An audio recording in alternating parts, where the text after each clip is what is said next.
to the entertaining Talkin' Sports.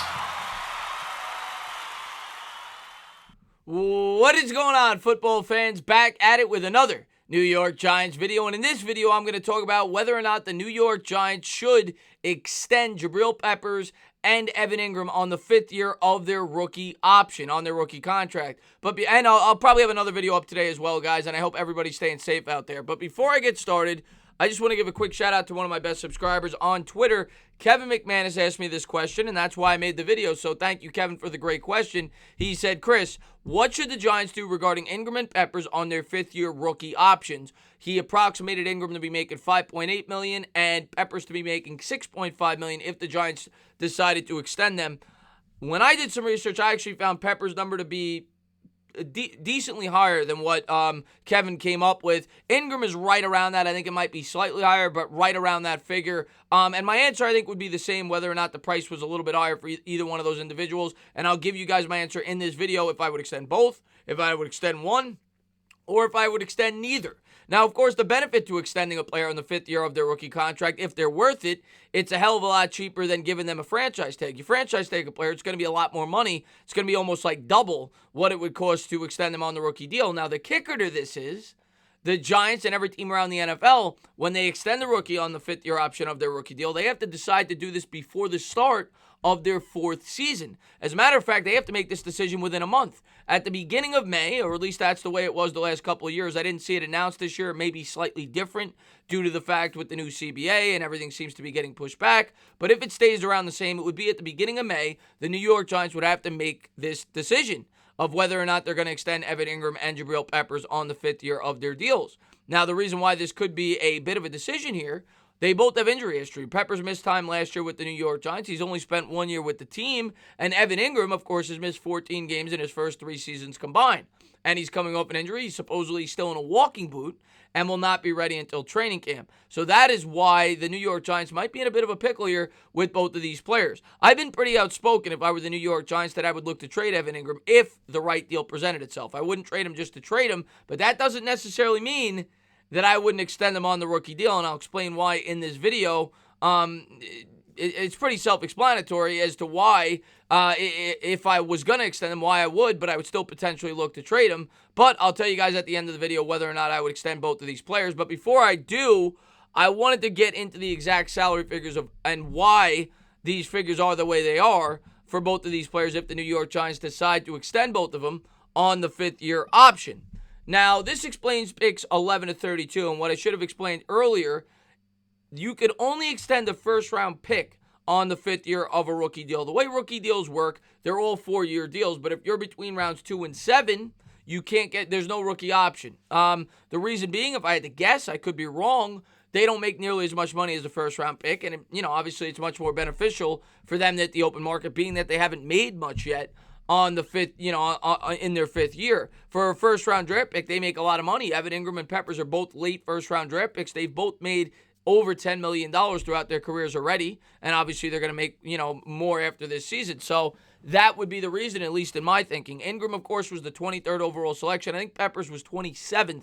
They both cost around the same range in terms of percentages. Obviously, they play different positions, because they fall between 11 and 32. However, if you're a top 10 pick, the way the 5th year option actually works is they average out the highest paid player at your position all the way down to number 10. So they take the top 10 paid players at that position. They take the average salary, which you would guess would be right around the 5th or 6th highest paid player at that position, and that is the contract that you would make on your rookie deal.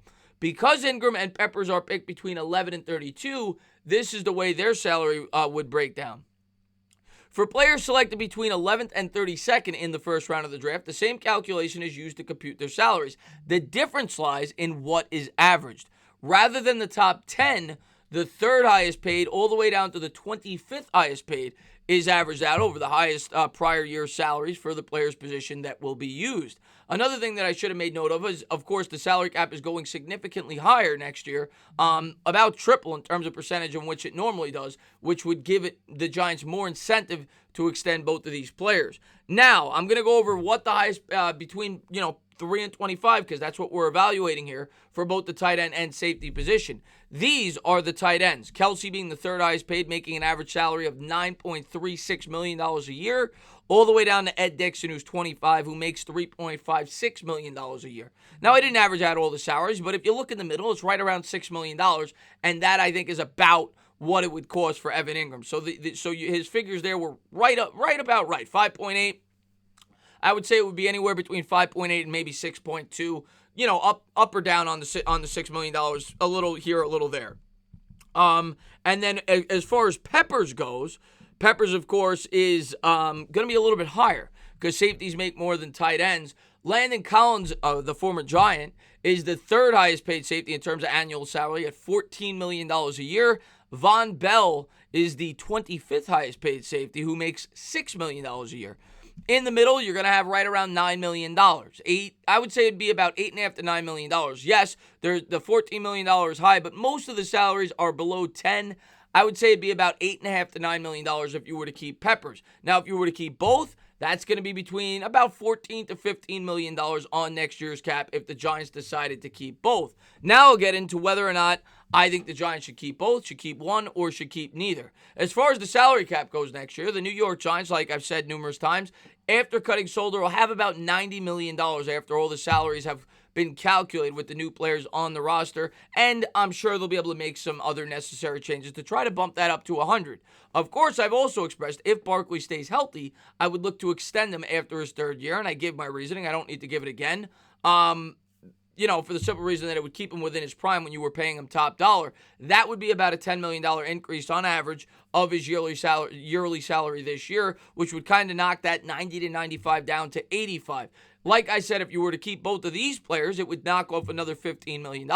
The question is it worth it? Well, when you look on next year's market for both these players, in my opinion, it probably is. We'll start with Peppers. Peppers, if you go back to that salary chart, was due to make about $9 million, $8.5 to $9 million. You look at some of those safeties that got signed this year, Devin McCourty, who is a lot older than Jabrill Peppers, and if Jabrill Peppers were to stay healthy, you would think he'd make that salary, especially with the increased cap. I would think Peppers, if he hit the open market, would make right around what Collins made. Now, he's clearly not as accomplished as Collins, but you also got to factor in that the cap has shot up dramatically since Collins signed that salary, probably by about 20%. So Peppers would probably command about $13 to $14 million, making him actually worth that $8.5 or $9 million investment. As far as Engram goes, it's only $6 million. $6 million for a playmaking tight end, even though he's often injured, is not that much money. So I would actually, if I was the Giants, I would roll the dice on both of these players, and I would extend both of them. Now, a lot of people tell me, why would you do that? You don't think that Evan Engram is going to be in the Giants' long-term plans, and you're absolutely right. But this is just smart business. $6 million for a player of Evan Engram's skill set in the new market is not that much. And if you were to not extend him on that rookie contract to the 5th year, well, one, it would make his trade value significantly less. Like I've said numerous times, I don't think you're going to be able to trade Evan Engram before the season due to the fact that he's injured, he's in a walking boot. And if teams have to trade for him and he's not under contract next year at an affordable rate, you're not going to get near as much as you wanted. So the rumors have been that the New York Giants are looking to potentially trade Evan Engram. If those rumors are true, you would stand to make a lot more in terms of a package if he was due to make $6 million the following season and he was cost effective, rather than a team having to trade for him and then either tag him for about $12 million a year or sign him to a long-term extension. The team would have him under a very cost-effective move. So his trade value would be significantly higher, and it would kind of give you another year to evaluate him if you didn't plan to trade him, like the rumors have come out and said with the New York Giants that they are potentially looking to do that at an affordable rate. I think he's making $3 million this year, $6 million the next. It kind of averages out to $4.5 million over the next 2 years. And that's really not a lot, even for a player like Evan Engram, who's often injured, to get really a 2-year evaluation process. So the more I think about it, and I always try to keep an open mind, I always try to be fair on my channel, the more I think about it, the more I think it could potentially make sense to let it play out this year with Evan Engram, see what he does, and extend him on that rookie deal.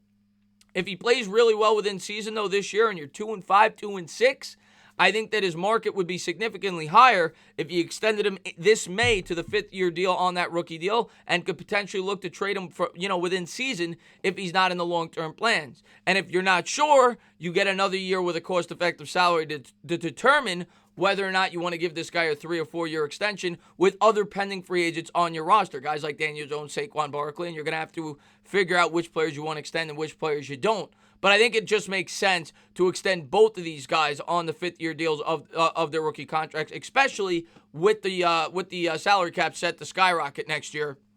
You're not going to be able to get players with their potential and their capabilities at the rate that you'd be able to get these guys by extending them on the 5th year of their rookie contracts. Of course, by doing so, it'll cut that cap that I said will be around $90 to $95 million to about $75 to $80 million. But you'll get 2, hopefully, impact players that are healthy after this season. That's the hope. Back on your roster, and then you'd have to figure out what you could do in free agency in terms of extending Saquon Barkley, bringing in outside free agents, things of that nature. But that's my thoughts on it. I would actually bring back both for the combined cost of about $14 to $15 million. As always, guys, if you liked what you watched, please subscribe, drop a comment, maybe give me a little thumbs up. Cheers.